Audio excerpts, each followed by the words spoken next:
Hey guys, it is a gorgeous day and I am so excited to share with you today some tips. So I'm going to wait a few minutes for everyone to get on, but in the meantime, I'm going to take a little bit of my, I don't know about you, but nap time.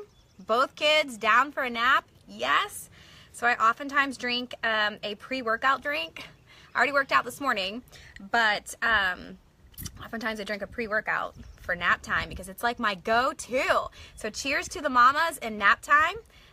But I am super excited to talk with you today because this is a topic I'm really passionate about. So, hey Jessica. Hey guys. I see the numbers rising, so I just want to give it a few minutes for people to get on. But oh my gosh, I've been so excited about this because I totally know that I am so lucky. I don't know about lucky, right? I don't think there's such a thing as luck, but I am so blessed to have a supportive husband. But we've had our rough moments of a business, right? So when you grow a business, from the ground up, right? When you're not working for somebody else, there's so many different things to go through. And I think there's some important things that hopefully I can give you some tips on how to gain your spouse's support. Because I've been in this industry for, total, I guess 3 years, minus the one time that I did try direct sales and I failed miserably. So I don't really count that time. So legit building a business about 3 years. And I do think there are some things that I've learned. And what I've learned is that a lot of the times when it seems like direct sales is predominantly female business. And so it seems like when women get into it, for some reason or another, I run into so many women who don't have the support of their spouse. And so it's something that's been near and dear to my heart because from day one, I had that support. Not saying we haven't had our rough moments, and I'll share a little bit about that later, but I do think there are some tips that I love to share with you ladies so that you can get your significant other, even if it's a boyfriend, right? There's a lot of girls on my team who aren't married, but their significant other just doesn't quite get what the heck they are doing and why they're spending all this time and all this stuff. So, all right, well, there are enough of you on, so I'm going to get started. So, again, my name is Heather, and I have been in direct sales for about 3 years. I built a 6-figure business in my last business, and the business that I just started in January is absolutely mind-blowing.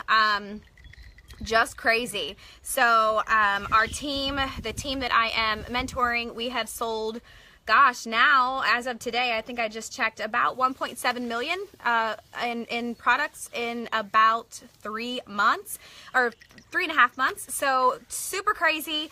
It's been exciting, and I just love inspiring and motivating and supporting other women to be successful. Whether you're in my business or whatever business, I think these tips can apply. So the first tip that I want to share with you, and we talk a lot about this internally, but if you have a supportive or non-supportive spouse, either way, these all should apply to you because I still practice these things with my husband, and I think it's part of the reason why we have been able to partner together really and be successful, right? And this was even before I was making good money, right? So number one, you have got to share your why with your partner. So we talk a lot about that in direct sales and just entrepreneur in general, right? Like I have another business too that's starting from the ground up, a clothing line.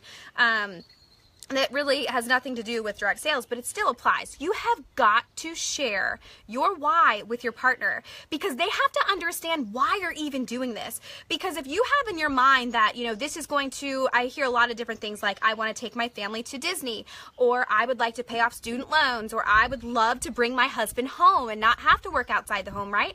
Whatever your why is, you have to share that with your partner, even if it's crazy, right? So my why when I first started direct sales was to be able to stay home with my now 3-year-old, right? So 3 years ago, when I got into it, right? And I desperately wanted to quit the corporate world. I wanted to be able to have freedom of time, freedom of, just flexibility that if I wanted to sleep in, I could sleep in. If I wanted to take him to the doctors, I didn't have to take a sick day to take my own child to his doctor's appointment. Or then the big picture, once you really get into direct sales and see like, oh my gosh, like you can have financial freedom, right? And that was my big thing that I really saw one side. But initially it was just, let me just make enough money to be home with my baby, right? And now we have 2 kids. So I've now, we have a 5-month-old and a 3-year-old. But that sounded crazy, right? To somebody who, so typically, and I want you to keep in mind why I'm telling you, you must share your why, your big, scary, hairy, wild, God-sized dream. You have to share that with your partner.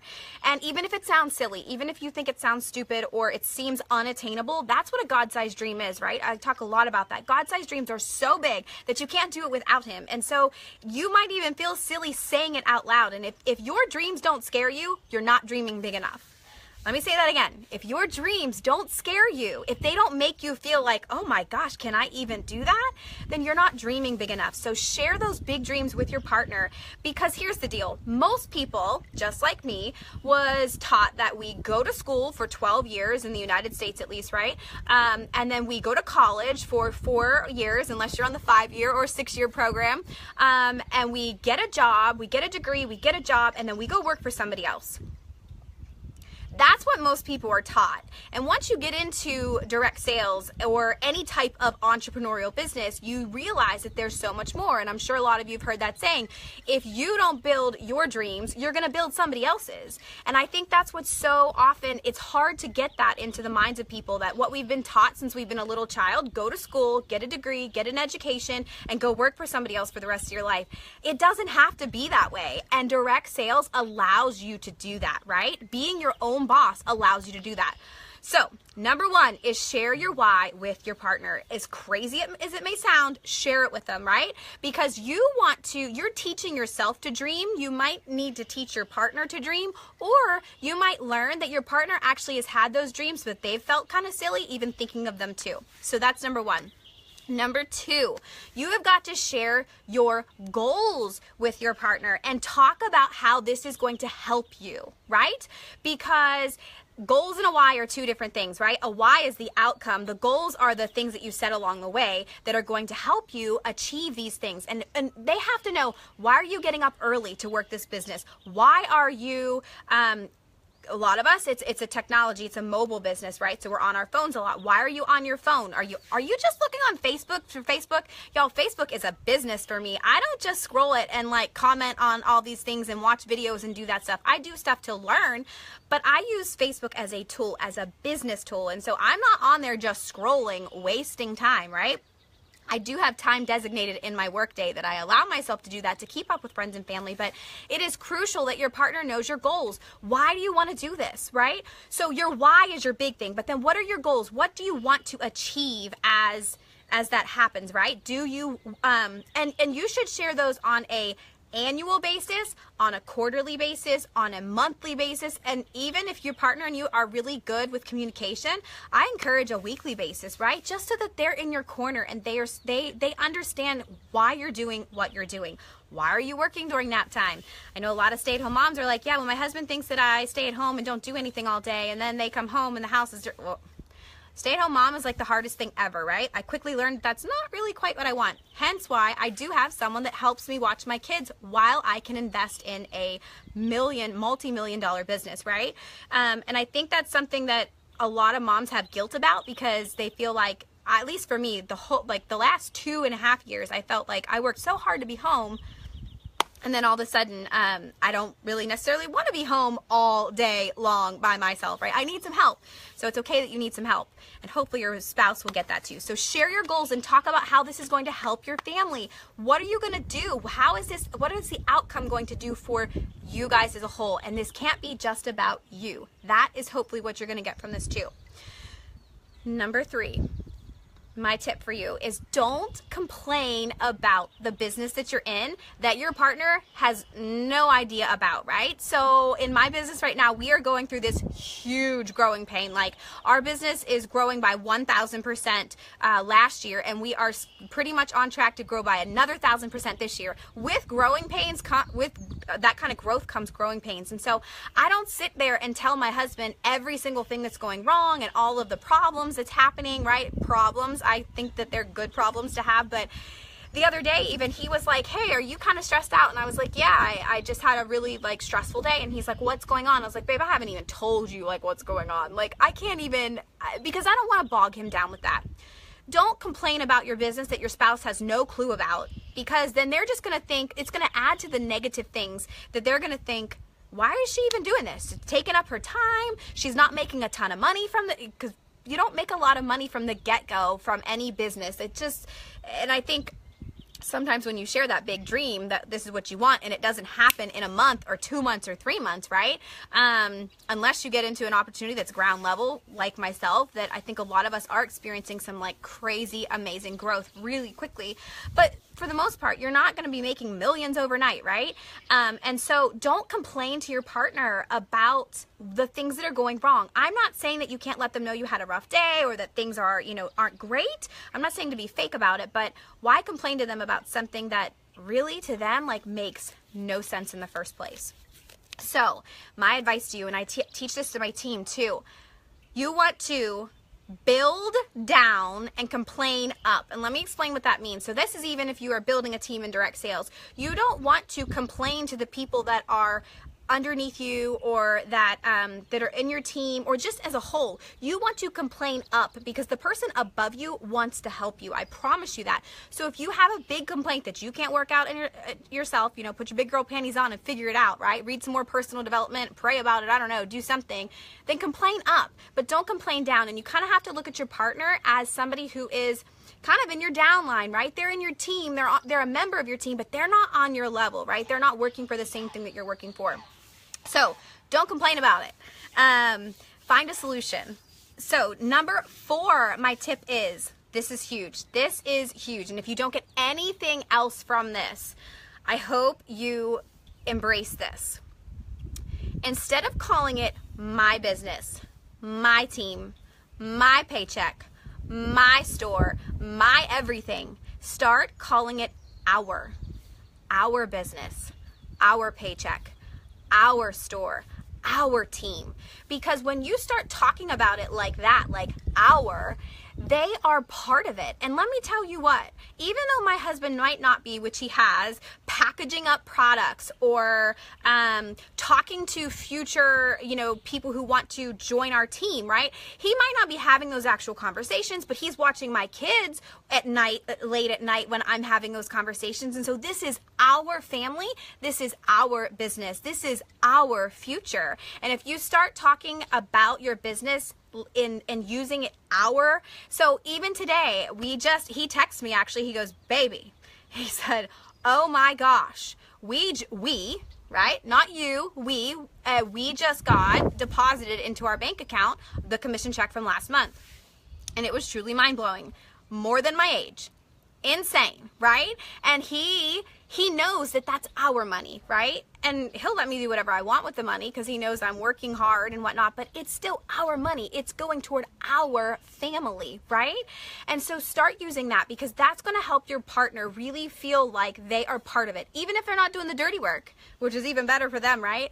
But it's your business collectively, and when they can feel part of it, right? So when I talk about teammates, I don't say my team. I say, hey babe, our team. There's this girl on our team, and oh my gosh, she just messaged me today, and she was able to pay for her tires for her car because of this business. That also allows him to see how this business isn't just helping me and our family, right? It's helping other people. And that's really important, I think, in direct sales, to know that other people are being successful at this too. All right, number 5. This is another huge one, and this is really important, and it's something I really, really struggled with for even now. Because most of us are go-getters, right? We are goal diggers. We want to go for it. And if you're in a business right now, every business has a season, right? My season right now is hustle. It is hustle, hustle, hustle. Because we are in an opportunity right now in my business where it is this phase. We call it the momentum phase. It's the part of a business where it is just rolling. The train has left the station. It's not slowing down. And it is so easy to get wrapped up into that and forget everything else that's going on in your life, right? I can be a workaholic. I love to work. I love to help women build businesses and have financial freedom and to really find purpose and value in their life. And so I'm so committed to that. But you still have a partner and you still have a family, right? I have 2 kids. And so you need to, number 5 is be present when you're present.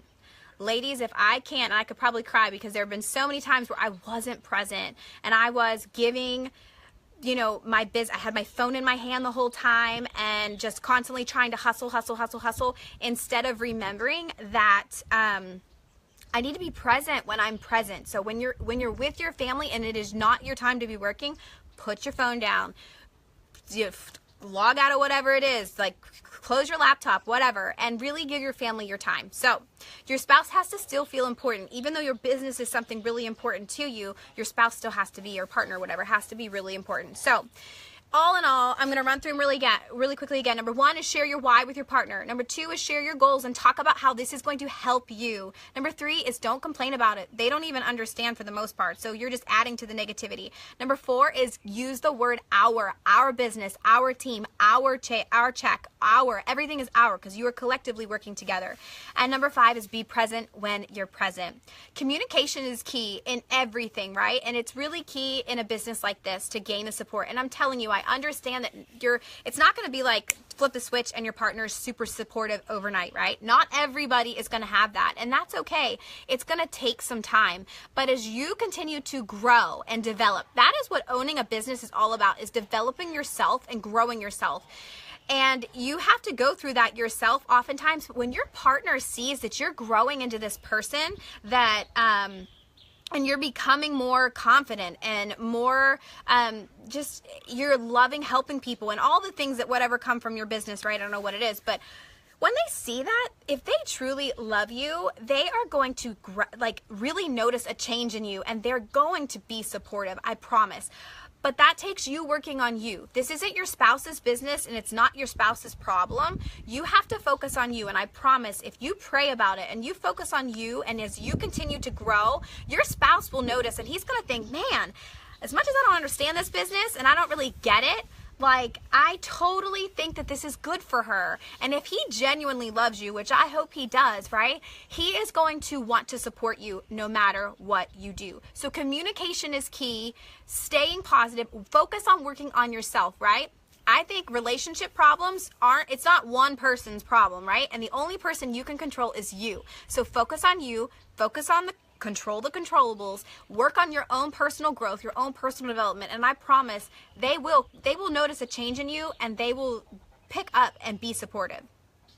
And if they're not, well, then that's a whole other conversation. So those are my top 5, guys. I hope you have a fabulous day. I hope you have just a great, successful week in your business. I am blown away by the opportunities that God has put in my path, and I just want to see every single one of you succeed. So if you have any other questions, hey Sheila, hey Devin, yeah, if you have any other questions, I can stay on for just a minute, but I'm going to go back to the grind and get busy while the kiddos are napping. So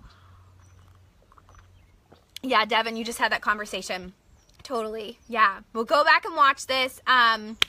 I hope at least one of those start implementing it in your business today and in your relationship, and I hope and pray that it'll be successful. And that's really like the number 1 tip I should say is pray. Pray about your business, right? If your partner is not supportive of you in some way, the only thing you can do, like I said, is control the controllables, but you can pray. You can pray about it and hopefully allow him to see where your passions are, what your purpose is, why you feel that you've been called to this, and where you see this going, and they'll be supportive from there. So all right, guys, I love you. Have a good day, and I will talk to you soon.